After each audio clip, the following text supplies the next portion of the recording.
ఇది tomato chicken curry అండి. చాలా టేస్ట్గా ఉంటుంది. ఎలా తయారు చేసుకోవాలో ఒకసారి చూద్దాం. హాయ్ అండి, ఈరోజు చికెన్ కర్రీ అండి. చికెన్ హాఫ్ కిలో తెచ్చానండి. ఇది శుభ్రంగా 2-3 సార్లు కడిగేసుకున్నానండి. ఇందులో కావాల్సిన మసాలాలు చూద్దాం. 2 మీడియం సైజ్ ఉల్లిపాయలు తీసుకున్నానండి. కొద్దిగా అల్లం వెల్లుల్లిపాయలు తీసుకున్నానండి. ఇవి మిక్సీ గిన్నెలో వేసుకొని మిక్సీ చేసేసుకుని మీకు చూపిస్తానండి. అల్లం వెల్లుల్లి పేస్ట్ మొత్తం మిక్సీ పెట్టేసానండి. ఇందులోకి 2 టమాటాలు తీసుకున్నానండి, చిన్న చిన్నవి. 5-6 పచ్చిమిర్చి తీసుకున్నాను. కొద్దిగా కరివేపాకు. అలాగే పొయ్యి మీద గిన్నె పెట్టేసుకున్నానండి. ఇందులో ఆయిల్ పోయాలి. ఇందులో ఆయిల్ పోసానండి. 3 స్పూన్లు ఆయిల్ పోయాలి.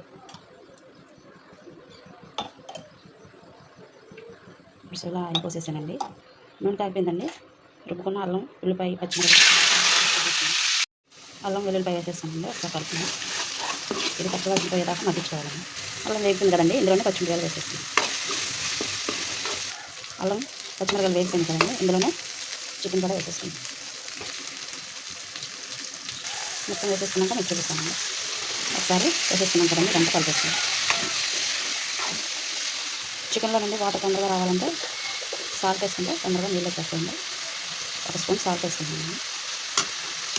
మొత్తం కలిపేసుకుంటాను. సాల్ట్ వేసాం కదండి, కొంచెంసేపు మగ్గిస్తాను. మగ్గిసి చూసుకున్నామంటే మగ్గుతుంది కదా, ఇందులోనే టమాటా ముక్కలు వేసేద్దాం. ఇవి బాగా మెత్తగా ఉడికిపోవాలండి. టమాటాలు వేసేస్తాం కదండి, మొత్తం టమాటా ముక్కలు ఉడికినాయని మొక్క వచ్చేస్తుందండి.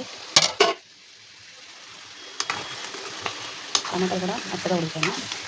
ఇందులోనే కొద్దిగా పసుపు ఇది మొత్తం కలుపుకొని చూపిస్తానండి. మొత్తం కలిపేసానండి పసుపు. ఇందులోనే 2 స్పూన్లు కారం వేస్తాను. మొత్తం కలిపేస్తానండి. కలిపినాక కొంచెం కలిపేసుకున్నాం కదండి, ఇందులోనే కొద్దిగా వాటర్ వేస్తాను.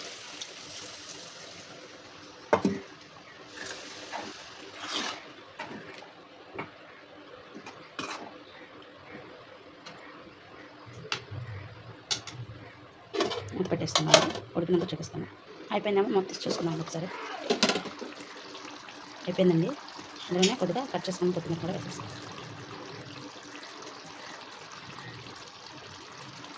ఒకసారి కలుపుకున్నానండి.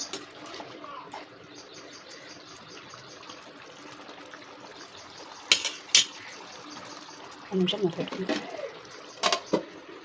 ఒకసారి మొత్తం చూసుకున్నాను. అయిపోయింది. స్టవ్ ఆఫ్ చేసేసానండి. ఎంతో టేస్టీగా ఉండే చికెన్ టమాటా కర్రీ అయిపోయిందండి. ఇది చాలా సింపుల్గా ఉందండి. టేస్ట్ చాలా బాగుంటుంది. ఈ వీడియో మీకు నచ్చితే లైక్ చేయండి, షేర్ చేయండి, కామెంట్ చేయండి ఫ్రెండ్స్. Thank you. బాయ్.